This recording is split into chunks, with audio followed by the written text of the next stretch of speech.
Welcome back to the Panda Award Show, where we spotlight the real stories behind IT careers. I'm your co-host, Abhi, and I'm here with my friend. My name's Ben. And we're joined by our guest today, Brandon Pettit.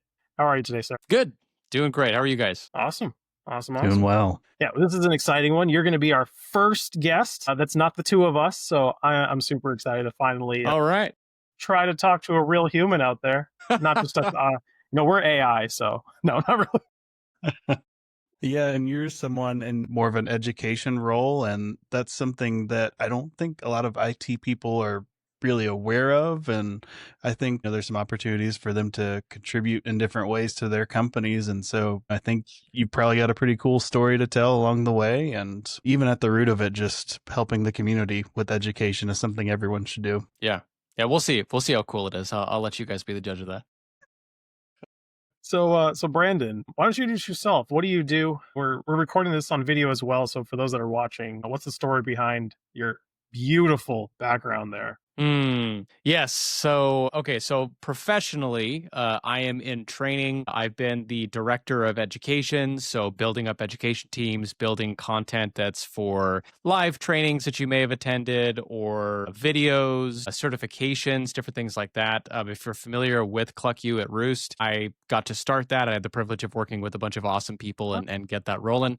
That's awesome. Yeah, so that's professional. Love that team, by the way. They're still awesome. Go check those guys out. They're the best. As far as my background, one of the cool things that I got to do at Roost was video creation and video editing. I had kind of tinkered with the idea for many years. And when I started at Roost, we had nothing. So I was like, somebody get me a Camtasia. It's a video editing software. And I'm just going to figure it out. And I went down this whole YouTube rabbit hole of, what makes a good video? How do you connect with people? How do you do engagement? How do you increase retention? All this stuff. I really went down that rabbit hole. And at some point, I decided I wanted to kind of take a crack at doing some gaming YouTube stuff just to see if I could do it, taking kind of what I'm learning and experiment, not with the Roost stuff because I didn't want to screw it up. So I wanted to take some of the concepts and see if I could actually find success on my own and then pull some of that stuff into education again. And I've been continuing to do that. So I'm almost at 5,000 subs on YouTube right now. It's a channel called Retro Brandon, if anybody's interested. Just dropped my latest video today on a game called Claire Obscure Expedition 33. So it's a good one. Check that one out. I did notice that. I gave you a view today. So all right. Awesome. Also, viewer, we have a number of Rock members that are playing that game, so I know it's they'll be so excited good, to see it, dude. Yeah. So that's kind of where the background comes in. I figured if I'm gonna do this, I gotta look like I know what I'm talking about, right? So I gotta get one of those YouTuber backgrounds. So I have some newer stuff, but I got some old classics back here as well. Now, if I can touch on something, I noticed that you did, and maybe skipping a little bit ahead, but it's okay. We'll jump around a little bit. But you were saying that you did a lot of kind of YouTube investigation when you were learning content creation. Was there a standout YouTuber or two that really gave you a lot of direction in where you were going, or was it just kind of a mishmash, or was there one where you're like, man, that person brought me a ton of value? Yeah, it was kind of a mishmash. So if you look up YouTube gurus, you'll find names. vidIQ is a big one. Different groups like that, and they just get into a lot of the details of what makes it work and what mistakes people make and what you can learn from some of the bigger channels. Honestly, I'd say the best tools that I got from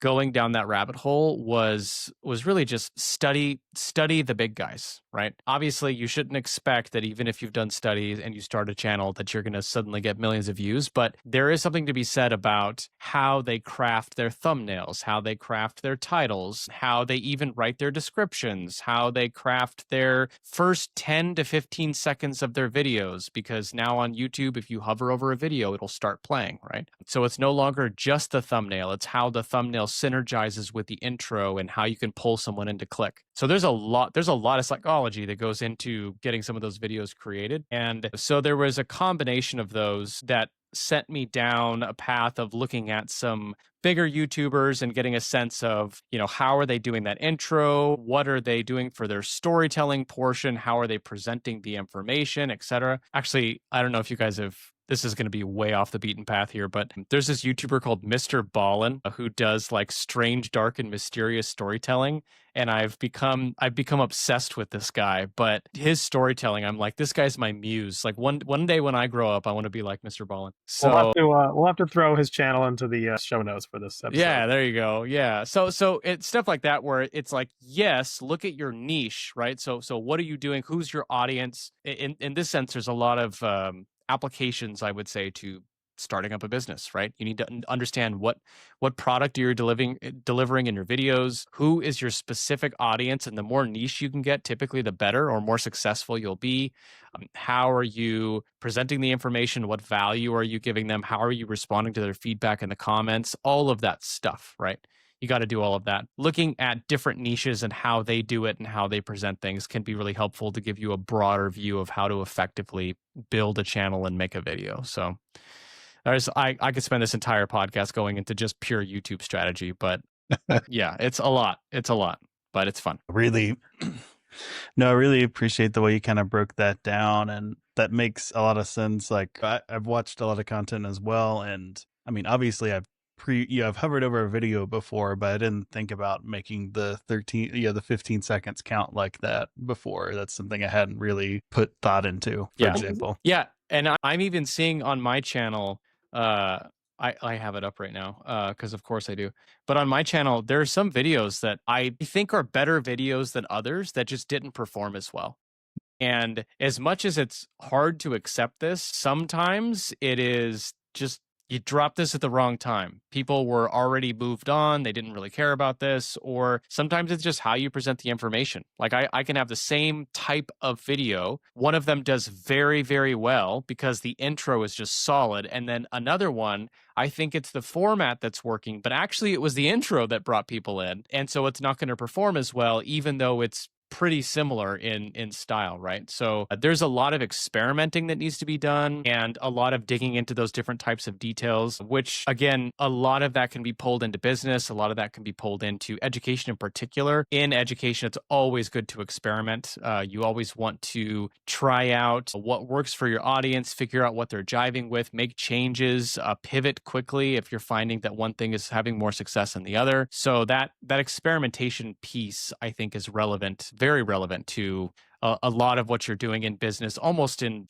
any department. And I think that's one of the things that I found really fascinating about YouTube. I feel like for a while there was this, how would I put it? This kind of stereotype that if you're a YouTuber, you're kind of wasting your time, or you're not a real professional if you're doing YouTube. And since getting into YouTube and meeting other YouTubers and things like this, I'm like, this is crazy. If you're a business, and I'm not just saying this for myself, if you're a business and you meet a YouTuber, hire that person, because that person has had to start up an entire branded small business, essentially. They've had to figure out a strategy for their content, and you can see how effective that is by looking at their stats. They've had to build an audience. They've had to build a community. They've had to respond to that community, continue bolstering it. They've had to figure out how to essentially deliver a product. They've had to learn how to video record. They've had to learn how to present on video. They've had to learn how to edit. Like, just every single part of running a YouTube channel effectively it's everything. It's marketing, it's education, it's like building a product. There's just so much to it.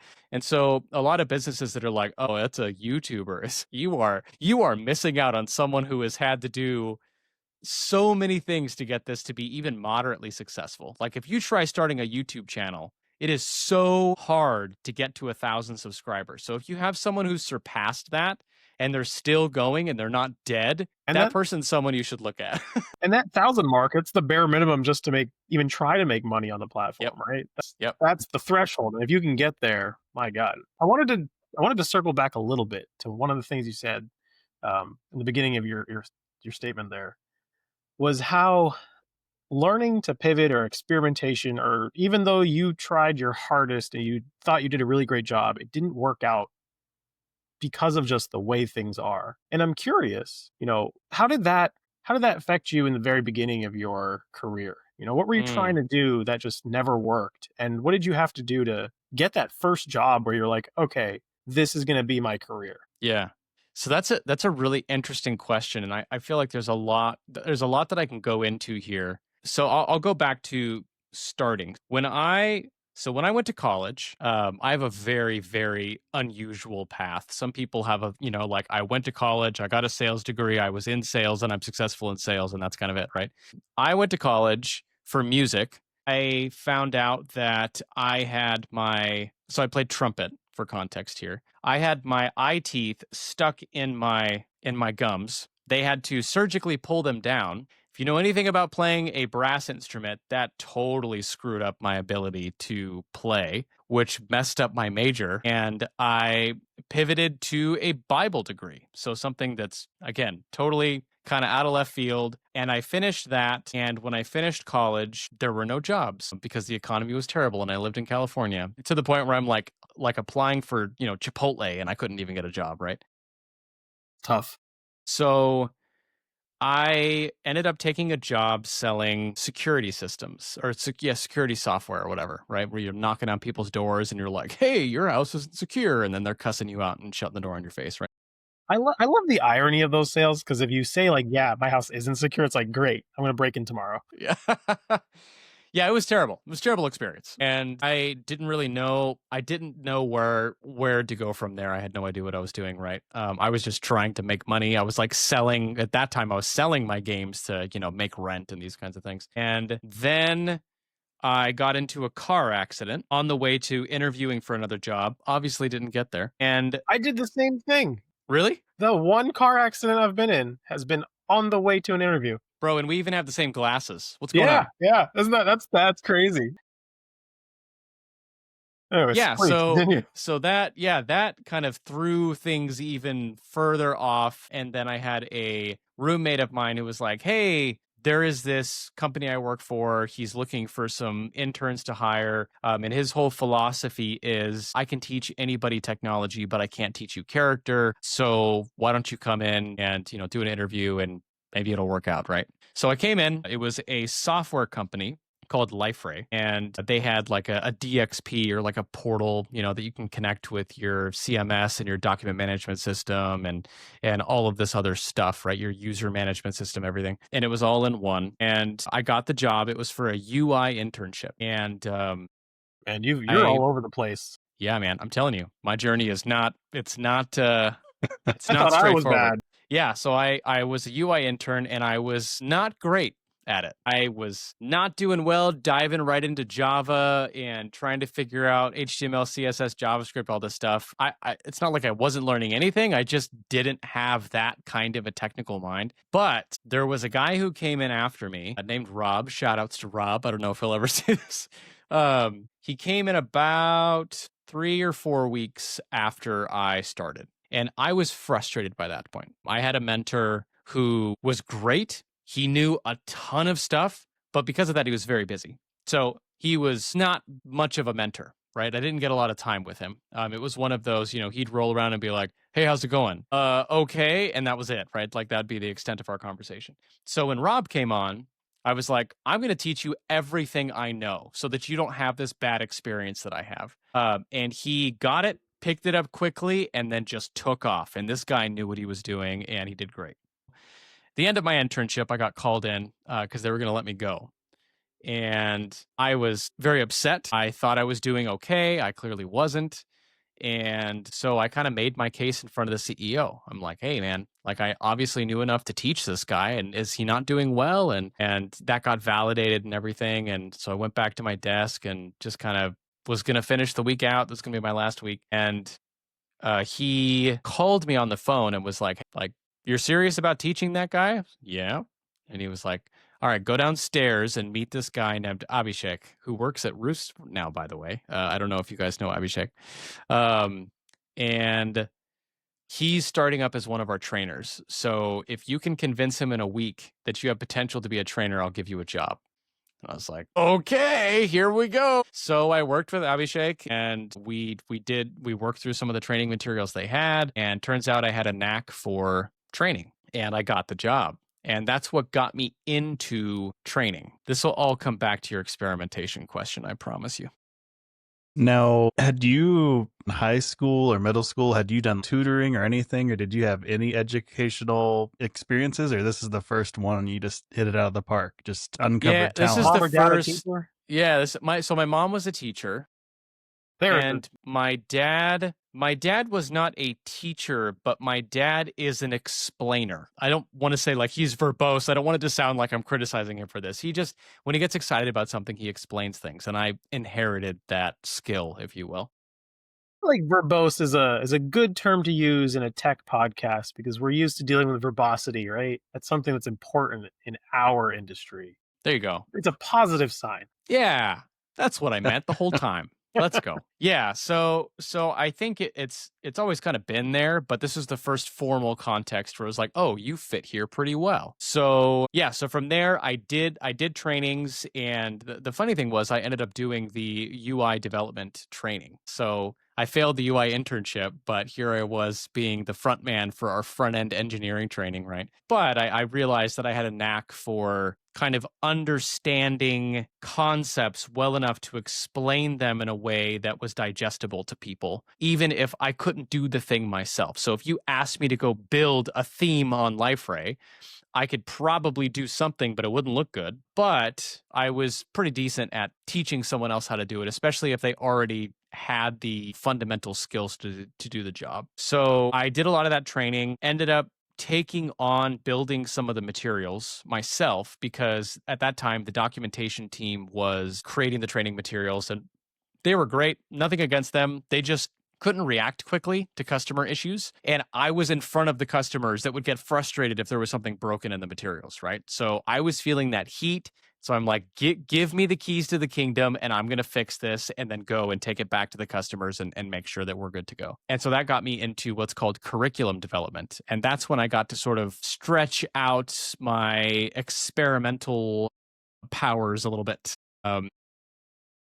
Start figuring out more effective ways to give customers hands-on exercises and learning how to do things and using different examples. And sometimes I'd go off the beaten path, and even if it wasn't in the materials, I would just make it up anyway, because I would learn from the customers that these certain things were important to them. This is what they wanted to build. And so I could walk in and ask that question, hey, do you guys have this use case? And they'd say, why, yes, we do. And now I looked smarter. They were happier because I could talk to that use case, right? And then we could go from there. So there was a lot of synergy in building the materials and delivering the training. That was really cool, and getting to work with customers. And I loved it. I found at that point that helping people and working with people is something that I thrive in. That's something I enjoy doing the most. In fact, even the YouTube stuff, one of my favorite parts of it is not editing the video. That's like a slog for me. It's actually the community building. When the video is posted, what are people saying? How are they reacting? How can I engage with them? I love that piece. You get to continue your story in the comments. Yeah, exactly. And even come back. Like, I've had a video recently reignite, and then people are coming in and commenting on it, and I posted that video like 6 months ago. So I'm like, don't worry, guys, things change. I'm a real human being, right?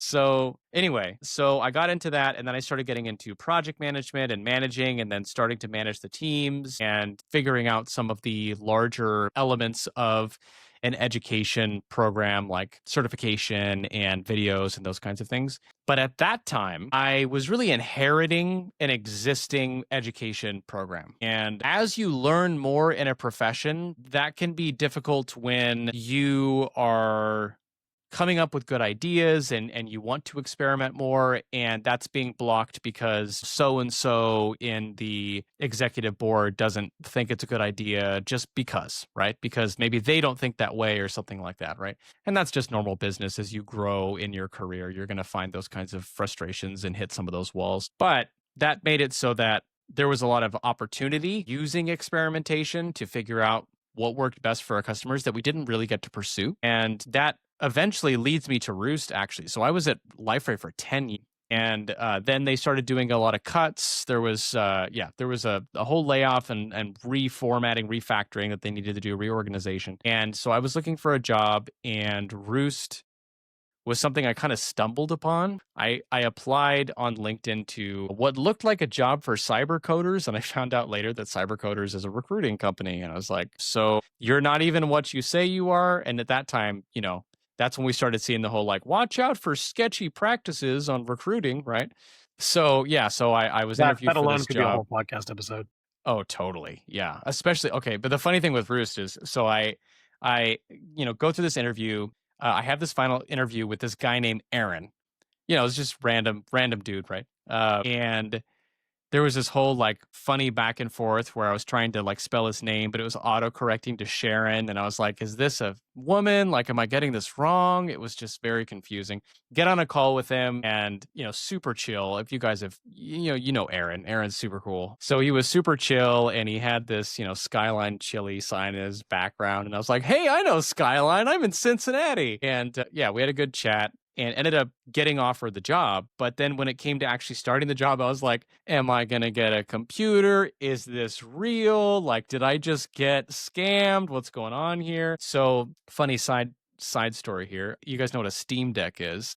Yeah. My first 2.5 weeks at Roost, I was working on my Steam Deck. I put it in PC mode and I connected it to my monitor and everything because I didn't have a computer and I had to do something. So yeah, I was working on my Steam Deck. But the cool thing getting to Roost was we had nothing. So I wasn't inheriting anything. What we had at the time was Tim Fournette and Andy. Oh shoot, I forget his last name. Is it Mr. Howell?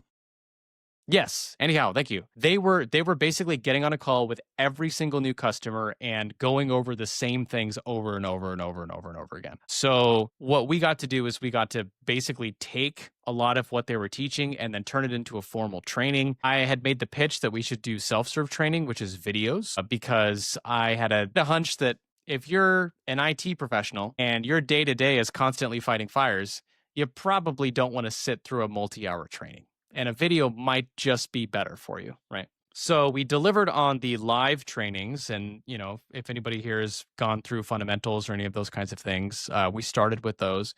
And then in parallel, that's when I started experimenting with Camtasia and building videos and trying to figure it out. And we got a lot of traction from doing that. And a lot of people were giving us some good feedback. We were able to pull some of that into documentation as well. So it kind of all worked together. And then we started figuring out, okay, in documentation, when does a video make sense? Do we need to have like a getting started section? How does this tie into onboarding? You start asking all of these questions and getting to build it up and start getting validation metrics in place, which oftentimes is not something that early education teams do because it's hard. To be honest, right? When you don't have a lot of metrics or a lot of systems to give you those metrics in place, you want to ask deep questions, and sometimes they're just hard to validate. Like, hey, is this training leading to retention? Are people actually staying or leaving, right? When they take training. So we needed other mechanisms in place like certification. If we can start saying, hey, those who are certified are this percentage of certified people are staying versus this percentage that are leaving, that's going to give us a better sense of the impact of training on our customers. And it turns out once we started getting those metrics, it was a massive impact. Training was doing a lot for our customers. It turns out this hypothesis that we have in the customer education space that if you're not learning, you're churning. If you're in education, you'll hear that all the time. It's true. You can see that in the metrics, right? The more educated people are in using your product, the better they're going to be, obviously, the more happy they're going to be, and the longer they'll stay. It doesn't really take a genius to understand that, because if you just think about your regular life, right? If you know how to use a Microsoft product, even if you're frustrated with Microsoft, if presented with another option, you're going to want to use Microsoft because you know how to use it. Right? Like if you know how to use an iPhone and someone says, here's an Android, it could do so much more, but you're like, I don't get it. You're still going to use an iPhone. Like, you know what I mean? Like that's just how it works. That's how we work. We like what we're comfortable with, what we're used to, and education can be that bridge. So Roost is where I probably got to do the most experimentation with doing YouTube-y style videos, trying to do experimentation with, again, engagement, retention, getting some of that feedback, building training, getting feedback from the community. And that was the best part about working with Roost was the community, was you guys. LifeRay was not in the MSP space. So Roost was the first time I was introduced to MSPs. And the MSP community it's something else, man. When you're in training, it is a dream setup to work in an environment where you have a community that is excited enough about what you're doing that they want to actually give you feedback and engage, even if it's negative feedback. Like, they want to talk to you and tell you what they think. That's not always the case. That's not always the case. And in the MSP space, it is very much the case, and it's wonderful. It is.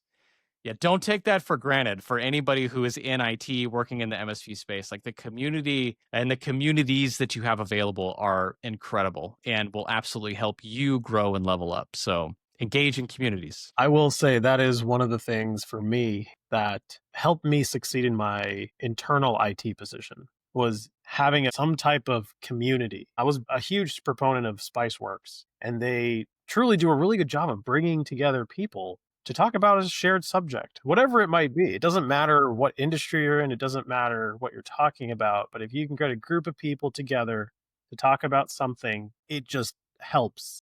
It helps your mood. It helps you learn. It's amazing the positive benefits of humanity. Yeah.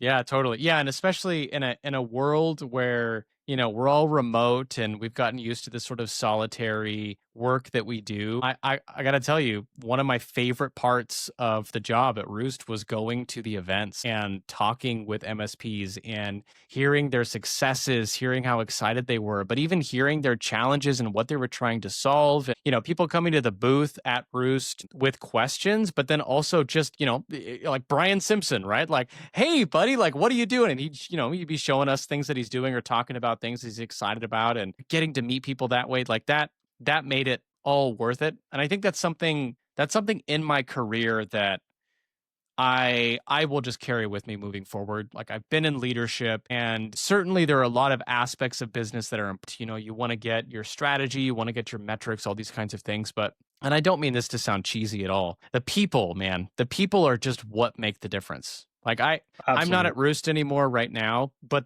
the team that I left there are amazing. And if I could ever work with them again, I'd do it in a heartbeat. And wherever I go next, I fully intend to build those kinds of relationships with the people I'm working with as well, because that's what makes it worth it. You know, when you leave, when you come and you go, and there's always going to be changes in life, and there's always going to be changes in your career. It's those connections that you made that will ultimately give you kind of that foundation and help drive you forward, as well as other people. So I think it's why the community element of the MSP space is so cool, because that's almost like in your DNA, right? When I've met people in MSPs that have gone through different jobs since I've known them, they still know the same people, talk to the same people. They're still working out some of their problems. They're still building things together. And I love that. That's what it's all about. That's good stuff. Yeah, it's truly a superpower. I mean, I don't know where I'd be without the community, frankly. Like, early on, when I was within a year of my career, I got connected in IRC channels, and you know, you kind of watch the community evolve. It's IRC channels, it's forums, it's Slack, it's Discord, and it's been cool to see that evolve. Now I'm in like 82 Discord servers. I can't keep track.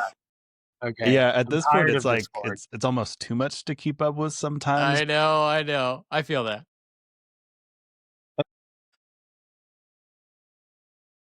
When you made kind of your transition from, you know, doing the work into leadership, what did that look like? Was there anything that you didn't expect becoming a leader? Yeah, so moving from doing the work into leadership can be complicated. And I say that because in theory, when you move into leadership, your goal is to move from doing all of the work directly to setting strategy, empowering the team, building the team, those kinds of things. And what I found is that depending on where you are, it's not really that clean cut. A lot of times everything needs to be done, right? You need to do some of it. You still need to do these like team building pieces. And what I found is that a lot of times it's some of the most fundamental pieces of leadership are the most overlooked. So what kind of culture are you building with your team? Who are you hiring? How are you building out your team? What's the strategy for your team? Where are you placing them? How are you empowering them to do their job better? What opportunities are you giving them so that they can shine and they can grow in their career? We talk about that stuff all the time on like LinkedIn, right? If you go to LinkedIn, everybody is going to be like, oh yeah, people, and all this stuff. But in practice, yeah, if you do some of those things, you can you can, I don't know, shoot yourself in the foot a little bit, right? There is incentive to be selfish. And yes, that's a hard thing to grapple with, because at least for me, that's not the kind of leader I want to be. I want to be the kind of leader that fully invests in my team and gives them opportunities to shine. And if they can outshine me because of the energy that I put towards building them up, great. That should be the leader that I want to be. That should be the type of leader that I want to be. I love that you're saying that, because one of the things that sets a good leader apart from a not so great leader is one that's willing to admit fault, one that's willing to admit they're not the best person in the room. If you are a leader, yes, you are in charge of a group of people, but if you think of them as your peers, you will function better as a team. And that is just a huge, huge thing about what I think a lot of bosses don't understand. Yeah. Well, and I think it is a huge thing, and I think it's very important. I think it can be difficult, like I said, in practice for that to be seen for what it is. And I'm not saying this, please don't hear this as me being like, I'm so great, but nobody understands. That's not at all what I'm saying. I think we just got done saying you're not that great and you have fault. Exactly. Great. Thank you. Let's keep the humility here, right? Me too. But I do think that's something that I would like to see more leadership teams shine a light on some of that stuff and view it as valuable as it is. And that's not always the case, right? So I think that's something about stepping into leadership that I was a little bit surprised by, because I think those are good things. And I assumed that those good elements of being a leader would be more rewarded. But oftentimes it can come off as like, well, what are you doing? It's like, we're doing all these things, right? These things that are about leadership and building up the team and all these kinds of things. It's like, okay, but what are you getting done? And it's harder to put, and I'm not blaming anybody for this, by the way. It can be harder to put a metric on those things, right? And because of that, it can be harder to track. And then when you start getting through the hierarchy of whoever's in leadership, if they're not getting that visibility, then it just looks like, oh, well, do we really need this person, right? So I think that's the thing that surprised me the most, but it's also not something that I regret at all. And it's something that I will continue to do. Certainly I can learn from it, right? And I can find opportunities to make that visible and demonstrate, value in different ways as I move forward in my career. But I guess it was surprising to me seeing how these they're not like invisible, but these harder to see incentives can be the things that actually move the business forward. And it made me realize that your incentive structures in a business are going to drive everything, including culture, whether you like it or not. I think there's a lot of leaders who have a lot of good intent with how they build their culture, but if they are not careful to address those kinds of incentives, that's where you can get into a situation where maybe you have someone who is a great performer, but they're a jerk and you can't do anything about it because they're a great performer, right? Or vice versa. Maybe you have a great leader who's doing really good things for the business, but that's not very visible, right? So they're going to be the first one to get cut. And I'm just giving examples, right? Sure. It's just interesting. It's interesting seeing some of that stuff play out in real time. And I think I've learned a lot from that, actually. Yeah. I think, kind of relating it a little bit to the IT side too, what I see commonly in IT and MSP leadership is, I think the industry is getting better, but oftentimes the most technical person becomes a leadership member. And, just because someone has the technical acumen doesn't necessarily mean that they're the best leader. And I think they can fall into those traps where, maybe they don't understand how to train up their people. So, they're like, I'm managing their guys and I have to do all the work instead of empowering their team. And to your point, like, the guys that do know how to do that, sometimes they don't know how to internally kind of market themselves, as a term that I've heard is kind of internal marketing, like making sure that you're building up your team and kind of marketing yourself at the same time sometimes. Yeah. It can be really tricky to balance. Yeah, and I had a conversation with, I won't shout out his name because I don't know if he wants to be shouted out, but I had a conversation with a CEO in the MSP community who saw when I had my like farewell post for Roost, he saw all of the responses and he reached out and he was just like, what Like what did you do different as a leader, like to get this kind of a response? And I thought it was interesting. First of all, I was like, well, I don't know. I don't like this. I've never been asked that question before. Yeah. But I thought about it and I was just like, I think one of the things, just fundamental things that sets apart someone in leadership is their genuine care for other people. Like it's not that complicated. It really isn't. If you are working with someone and it can be frustrating because you don't know why they're not acting a certain way or they're not doing a certain thing the way you want them to do it. Oftentimes, if you are willing to just investigate and ask questions and try to understand them better and try to put yourself in a position where you are asking yourself the question, how can I put them in a position where they will have the most success based on what I know about them? That makes a difference, and people pick up on that, and you will build loyalty, like true genuine friends who will stick with you if you are that kind of leader where you're not only treating them like peers like you said, Abhi, but you're also genuinely interested in their well-being, whether that's professional or personal, right? That it just goes such a long way where you stop seeing people as, someone to just get the job done. Of course they need to get the job done. That's why you hired them. But are you trusting them to get the job done? Are you empowering them? Are you asking them how they're doing? Maybe their dog died. Like, how would that affect you? Have you wondered how it affects them? Like maybe they're going through some hard time. Maybe the job that they're doing is not what they're most effective at. And there is an opportunity to move things around if you can understand them better. Yeah, I see posts on Reddit all the time on some of the personal finance forums, like, oh, I just, I'm looking for a new job, or like, I don't like this, like, I can't find a job, whatever it might be. So often people say it's because you're not paying enough, or it's because the wages aren't enough, or this and that. I'm like, yeah, that's true, but you can pay me $1 million if you want me to work for you, and you're going to treat me like crap. Like I want You're to. going to check out at some point. Yeah, exactly. Or I'll continue working and just no work will get done. It's going to be really bad quality and everything, right? There's so much nuance that goes into being a leader and raising a team or a group that can actually produce quality work, not just getting the job done, but getting it done really well. If you can succeed in that.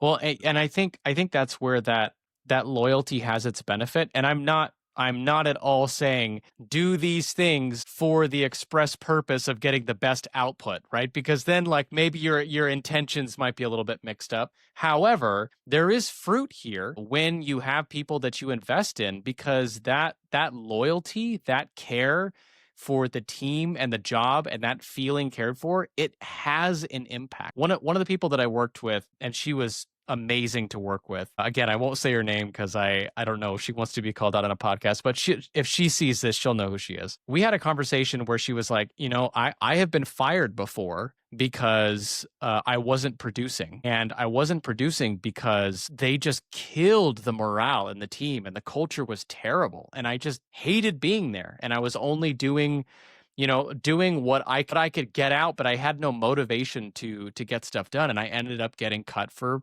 performance issues. And it's one of the sweetest things that I've ever heard in my life. And it encourages me to continue down this path. She essentially said that her productivity and her opportunity and her willingness to do such a good job while she was working with me was because of the way the team was run and the way the team was built. And that was very, very meaningful to me, because had she not told me that, I never would have guessed that she would have had performance issues in any job, because she was killing it.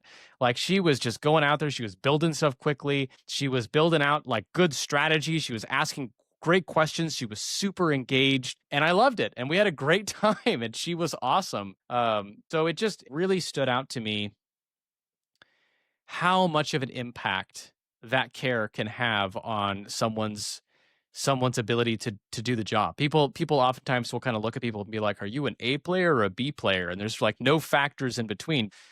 I literally had someone on my team who would have been considered, a C player at another place, but was absolutely an A or a double A here, right? Like she was killing it. So we'll shout out somebody. So that this kind of like relates to a couple things you said. Dean Trimpelas over at Empath. First off, a company that embodies empathy and the teaching that I think, you're shouting out a lot of today, which I love, because for us over at Barium Networks, empathy is a core value to how we run our MSP. And it's without it, I don't want to do anything. But he had a post recently on LinkedIn and I think Reddit, a few other YouTube. I don't know. He's everywhere. Sure. But it was about hiring. And when you're interviewing someone and you're looking to hire an individual, if you can't mesh with that person, don't force yourself to hire them and force them to be under your reign, because then you're trying to shoehorn that person into a mold that just doesn't fit. And if you deny the job to them, it sucks. And as that individual, you don't want to not get the job, but it gives them an opportunity to go work for somebody who is going to mesh with them better. And even though you might be a great boss and their other person might be a great boss, you can't switch places because the teams are just different. And so you have to lead the people that mesh with you, and you have to let the people that don't go find someone that meshes with them. Yeah. No, go ahead.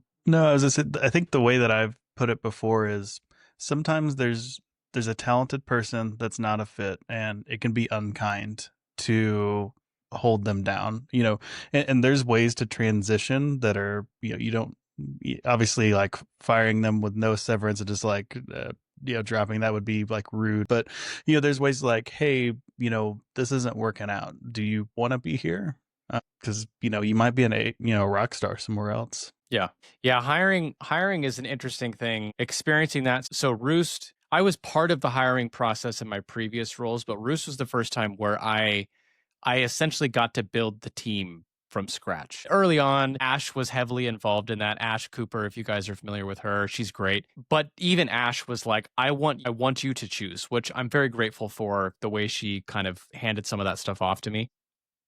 I also, and maybe this isn't unique, I certainly hope it's not, that'd be great, but I found myself feeling like I had kind of a different way of approaching or looking at hiring than at least I've seen from managers in the past. A lot of managers in the past were highly focused on the technical aptitude of a particular individual, and that was kind of it, like technical over everything else, right? And I was way more focused on soft skills and culture and I hate using this term because it's so ambiguous, but like vibe. I use that term with vendors sometimes. They're like, do you want the product? I'm like, I don't know yet. Like I need to figure out the vibe. Yeah. And then they just look at me like, what do you mean? Why does the vibe matter? I'm like, it just does. It just matters. Yeah. Yeah, and so when I was doing my hiring, it came down to a lot of that. There was a lot of amazing applicants. You start looking at some point, and I mean, to be fair, we're in a world now where if I post something on LinkedIn for a job role, I'm going to get like 1,000 applications for it. So at some point, the variation on the actual skill set might be pretty small, right? They basically have the same skills. Like maybe there's one thing that stands out here or the other. Maybe they did something specific that stands out to you. But a lot of times you will get on a call with these folks and you just know, or you're not feeling it. Like it, and it's, I don't know, maybe I shouldn't be admitting this as like a hiring manager, on a podcast or something, but I did find that focusing on some of those things again and building a team where I wanted the culture to be, we're all in this together. We're going to help each other out. I'm going to do everything I can to unblock you. I'll stand up for you. I will help build you up and empower you. With those things combined, I didn't hire a single person that I regretted. Which is great because one of the worst parts of being a hiring manager is being in a position where you have to fire somebody, at least in my opinion. Like I can do it. I would hate having to be in that position. And fortunately, I didn't need to be in that position. So it is interesting because there's so much about hiring. You're like, okay, we want to be careful. We don't want to be like, I don't know. It's some sense you want to be open and you don't want to be too judgmental or something. But at the same time, some of that stuff just naturally comes up. So I was going to ask you a question about like, what did you ever regret something in your hiring process? But apparently, you didn't. So I'll ask you this instead. Did you notice any mistakes that you made that as soon as you made them or a couple weeks later, something where you're like, huh, I shouldn't do that again. And like you actually consciously realized that something you did had a detrimental effect on the team or the business, whatever it might be, or yourself. Always. Yeah. I mean, when it comes to hiring, the way I ran the hiring process was I always brought in somebody else to be there with me. And then I had a stage in the process where they would go and interview without me because I wanted to check myself. I have the type of mind where I can come to a conclusion very quickly. I can assemble the information and then be like, okay, this is it. Interesting. I have decent instincts. So a lot of times my initial impression ends up being correct. I'm going to sound so arrogant in this. I'm going to be like, man, I'm really awesome. Like, I just want you all to know that. But anyone who's my actually instincts arrogant realizes that they sound arrogant. So at least, so like, I'll interject real quick. One of the things that happened to me early on in my early adulthood, late childhood, I was told that I was condescendingly arrogant. And that hit me hard. Like it changed how I was as a person, because to have that person tell me that they were somebody that I needed to have the respect of, someone that needed to like me, and they didn't. Yeah. So yeah, that'll do as it. a kid, I didn't know that I was arrogant. And if you think you are, you're probably not. Well, I appreciate that. We can always work on our humility. Anyway. Yeah. So anyway, I had good enough instincts, but I would always make sure that there was a check, and then we would have a conversation about it. I would play devil's advocate sometimes in those conversations and really press them on their opinions to make sure that we're really on the same page, and that pretty much always worked out. I love it. Yeah. And again, it wasn't just for checking me, it was getting the whole team involved, made it so that when we brought someone in, they were being like brought into the fold and the whole team was surrounding them. It wasn't just like, oh, Brandon brought in someone new and we have to deal with it. Like we all made this decision, even if I was leading the final say, right? So that helped me there. But yeah, in regards to the job in general, there were plenty of things that I didn't do well or I regretted. There was definitely a learning curve for me. Even with wanting to empower my team, there is a fine line between empowering your team and having them do your work for you. Right? There is this fine line there. So delegate everything. Yeah. So sometimes I would fall into one ditch or the other, right? Sometimes I would be taking too much on and I was trying to control too much because I felt like I needed to get something done. And then sometimes I was like, hey, you know what? I shouldn't be doing that. And I would do this like pendulum swing where I'd be like, okay, you guys do all of these things. And I should have been keeping some of those things to myself, right? And I feel like that's just part of the process of learning how to do leadership effectively, is finding that balance. But the reason I would say that I regretted falling into either of those ditches is because ultimately I want to build trust with the team and I want to build them up. And if you fall into the ditch of doing too much, then you're making people too reliant on you. And then if you're gone for some reason, suddenly the team is in a panic. They don't know what to do. And it looks bad on everybody, especially you. But on the flip side, if you're delegating everything and you're not supporting them in an effective way and finding that line, then it makes them feel like you don't want to do any work and you just want them to do your job, and you're kind of suddenly becoming the overlord, right? And you don't want that either, right? That's certainly never what I would have intended. Right. But I had an amazing team. I asked them those questions to keep me in check, and they would tell me if I was falling into one of those ditches, and we would have a conversation about it. And that's all kind of organically how you figure out. If you assume as a leader that you're just going to figure stuff out on your own, you're kind of just forgetting how being a human being works. Like we learn through community. That's just fundamental to our very being. We're social beings. And so when you're in a leadership role, you have people you work with. You have peers, other leaders, but you also have your team. And if you build a culture where you say, listen, I have blind spots, I'm going to miss things, I'm going to make you upset, and I really, really want you to feel like you have enough rapport with me that you can call me out on my crap, because I need you to do that. I need you to do that, and you need you to do that, right? And so building that kind of foundation up front is what helps balance some of those things. And that also is what builds that bond with the team. And again, these people that I've worked with, I would work with them all again in a heartbeat. No questions. So, and I'd hope that they feel the same way about me. That's the fact that you feel that way, even though you're not currently at Roost, I think that speaks to volumes as to that they're doing things well internally, right? That it's not just to make money, right? It's a business. Your goal is to make money, sure, but there's more than just one thing. Yeah. Well, I think it's silly personally to have a goal of making money that does not include those things, because I feel like you're going to make more money if your people are happy and your customers are happy, right? Like it's just part of education and community, and the reason we have efforts like customer experience or customer success or whatever, right? The VC firm that bought Toys R Us would be a lot richer if Toys R Us was still around. That's right. I know I would shop there. And when I guess, kind of relating to this too, when I look at IT hiring, I think it's so common. I think we're getting better as an industry, but IT providers, MSP providers to like really drill down on that technical aspect and not zoom out and think about, will this person get along with my team and how will they interact with my customer? Right. There's a saying out there like I can teach people tech, but I can't teach them to be nice. Yeah. Right. And that's something you have to learn yourself.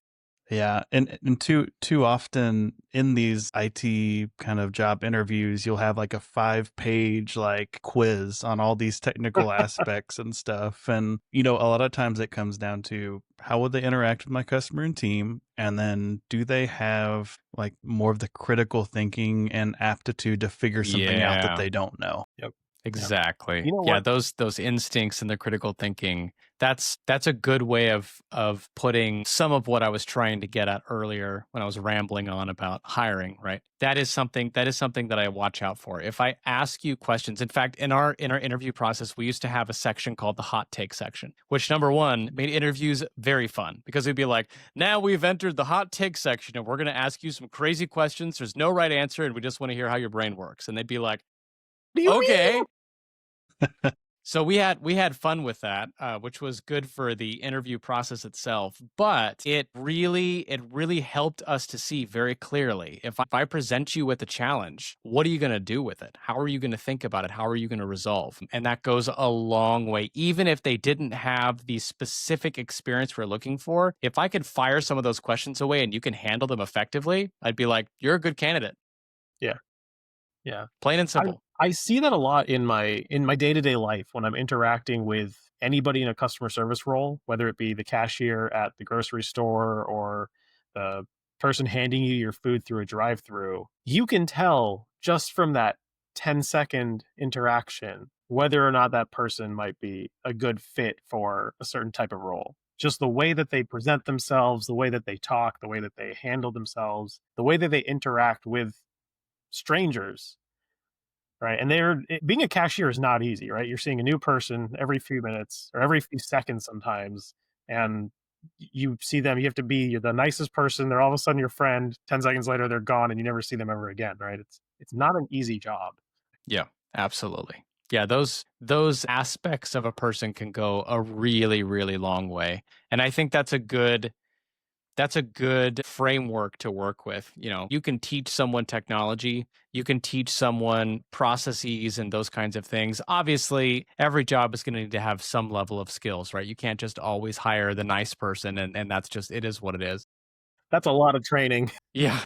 But if they have the requisite tool set, if I'm looking at two applicants, one is vastly overqualified, but they don't handle themselves well while I'm asking those kinds of questions, or they're a jerk, I'm going to take someone who is less qualified and say, this is someone who can be built up, right? This is someone who can grow into the type of person we want for this role and exceed what our expectations are right now. So I think a lot of that in the hiring process goes a long way. One of the metrics I used internally, just like for myself, I feel like this might not be the nicest thing to say, but earlier in my career, my metric for being able to tell whether or not I did a good job at a job that I was leaving, and like whether or not I performed well, was the amount of sad faces that I got in messages when I announced that I was leaving. So like the more sad I made my coworkers, the better. And it sounds weird, but that just showed that I made an impact on the people. And even though I may not have been the best technically, there were plenty of my peers in the same position at a different location that could run circles around me. But the fact that my coworkers at my location loved me made me feel like I was doing a phenomenal job. Yeah. Yeah, I remember hearing this story, and I'm not going to tell it as well as he did. But, at LifeRay, we had a VP of people, who's basically the head of HR, that previously worked at Disney, and I don't know if these people were at Disney or if they were at a previous role, but I just remember him telling the story of these two executives that worked in some context where he worked. One of them was less technically apt, but he was well loved, and the other was like a shark. And he knew how to get stuff done, and he made whatever company that was bajillions of dollars. And like, he would come up with these strategies and they'd execute and they'd make lots of money, blah blah blah. But he was a jerk. He was not kind. He was very competitive. He would often put himself above other people, etc. And the point of the story was essentially fast forward 10 years, and the first executive was the CEO of a company, and everybody loved him and was incredibly successful. And the successful jerk was out of the job, and nobody would hire him because nobody wanted to work with him. Like, at some point, his technical expertise didn't matter anymore because he had burned enough bridges and he had pissed enough people off that they're like, I don't care. We can find someone who can do just as good of a job. And even if it's not quite as good, we're still not going to hate working with them. Right. And that was a story that stuck with me years and years and years ago. And I think it's true. The longer I work, the more I progress in my career, the more I see that, right? Maybe you have someone who is phenomenal at their job, and maybe they'll see short-term success and they'll stick around for a bit, but give it 5-10 years. And if you haven't smoothed out those rough edges, and if you haven't learned to work with people and show some decency and respect, then when I'll pick on Roost because it's a startup, right? If the startup sells and someone starts a new startup, are they going to hire you? Are they going to hire you again? Like, they know what you did. They know your impact. Maybe you do get hired at that startup, but you still have the same problems and you piss more people off. If that cycle happens again, are they going to hire you the next time? Like, at some point, it's going to catch up to you, right? So I think it's good for leaders to watch out for this kind of stuff and make sure the culture is not only defined, but protected. And I think it's good for individual contributors or people who are growing in their career to ask themselves hard questions about what impact they're having on the people around them. If they leave, are people happy? That's a bad sign. You're something you might want to think about. You're telling me the one thing I should remember out of everything in life is just the golden rule. Yep. That about sums it up. That's a good one. Yep. Kind of makes sense as to why it's the golden one. Exactly. Yeah. Call it the platinum rule. Does it have AI? Good. I can't use it unless it has. I think it's, like you said, people underestimate how much you'll encounter the people you work with, especially if you're in the MSP industry today. It's a lot smaller than you think. You're going to encounter the same people. And the things that you do today are going to affect you 10 and 15 years if you're the jerk or if you're someone who's willing to make a difference. Absolutely. And it is amazing how small and interconnected a massive industry like IT is. I go to a fair number of conferences, not because I like going to conferences necessarily, but because I love being able to learn in person and that interaction with people, right? The community is the reason I go. Shoot, I think I go to some more than vendors. And one thing that I learned at going to some of these conferences is that people talk in the MSP industry. And I don't mean that in a bad way. I just mean if you have made a really bad impression on somebody, other people are gonna know, right? There are more far-reaching consequences to being a jerk. And this is true for vendors too, right? Vendors also have to be very careful about how they run their business because, I mean, you guys know how it is. Like if you're a vendor who is very clearly showing that you're trying to gouge the community rather than caring for their concerns, that's going to bite you in the butt. It's going to come back on you, and you're not going to like the consequences. It might not even be the vendor as a whole. As a vendor, you need to look out for your salespeople because if one of them says something wrong or does something wrong, the person they're doing it against is working in IT.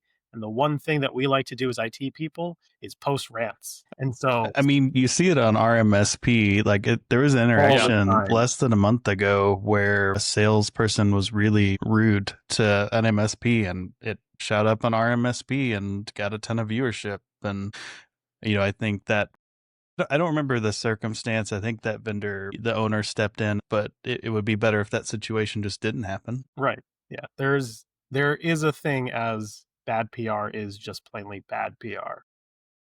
Yeah.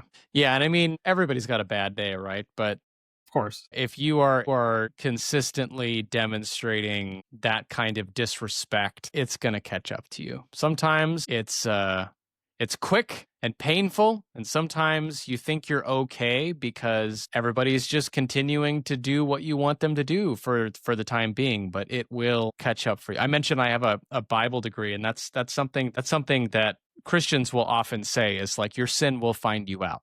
And a lot of times people will just kind of assume, well, it's been a week, it's been a month, it's been 5 years, and it's fine. And so they kind of rest on their laurels and they don't do the hard work of dealing with that stuff. And it does inevitably come out at some point. And that's absolutely applicable in this case, especially in a space like the MSP space, but I'd just say in general, right?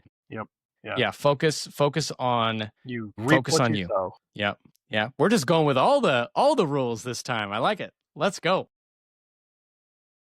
Well, Brandon, I really appreciate you coming on and, being one of our first guests. I think, if someone out there, even if you're not looking at education, there's a ton of takeaways from this podcast and everything. And I really appreciate it. Let's see, we've got Retro Brandon, and on YouTube, you've got a podcast that I'm going to space on the name. What's your podcast name? The podcast name is the Level Up Legacy podcast. It's kind of a mouthful, but you can find that on YouTube as well and your other podcast listening places, Apple, Spotify, etc.